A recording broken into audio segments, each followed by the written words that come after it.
Hello viewers, something interesting happened recently with Microsoft Patch Tuesday update from March 11. These updates mean for Windows 10 and Windows 11 include important security fixes. However, they also had an unexpected side effect. On some computer, the update accidentally removed Copilot. If you are one of the lucky ones, you might have noticed that Copilot disappeared from your taskbar after the update. Microsoft has apologized for the issue, but honestly, many users might not even mind. Some might even be happy that it's gone.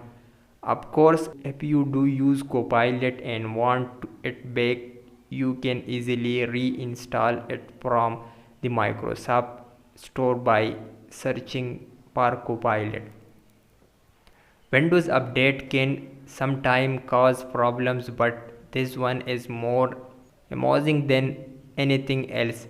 Did Copilot disappearing from your Windows 10 or Windows 11 computer?